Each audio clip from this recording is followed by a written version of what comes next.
Il y a deux nouveaux visages sur cette photo. L'Inde et le Pakistan ne sont pas épaule contre épaule en tant que voisins géographiques, mais ils sont bien présents au sein de l'organisation de coopération de Shanghai, ce qui marque une certaine volonté. En tant que dirigeants, nous devrions laisser un héritage de paix et d'amitié pour les générations futures, pas de moisson toxique de conflits et d'animosité.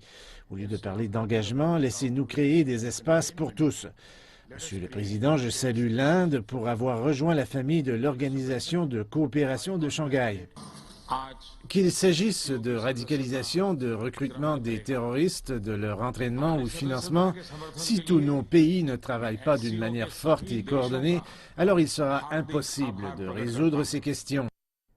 La sécurité a été au cœur des discussions alors que le bloc s'étend. Les dirigeants ont ratifié une initiative contre-terroriste et la Russie d'appuyer la Syrie. Je suis certain que nous allons tous intensifier les efforts politiques et diplomatiques pour résoudre les conflits régionaux au Moyen-Orient et en particulier en Syrie. Laissez-moi souligner qu'il y a des signes rassurants dans le conflit syrien. La Chine défend la constitution régionale antiterroriste, la lutte sans répit contre la drogue et le trafic. La Chine a la volonté d'organiser à nouveau un exercice antiterroriste conjoint.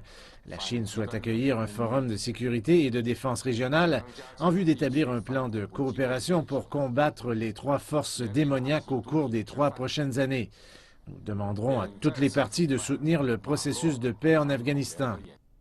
Il a également été évoqué une zone de libre-échange de l'OCS, voire même une banque de développement, une priorité pour la Chine, mais qui n'a pas été partagée par Moscou. L'expansion de l'OCS permet de relier l'Est de l'Europe vers le sud de l'Asie. Mais il reste des questions quant à l'addition de nouveaux membres au sein du bloc, ce qui pourrait rendre les efforts de solidarité plus difficiles. Le Bélarus a obtenu le statut d'observateur pour la première fois, un pays qui borde le flanc est de l'OTAN. La Chine soutient l'adhésion de l'Iran avec des sanctions levées, mais cela n'a pas été évoqué entre les délégués.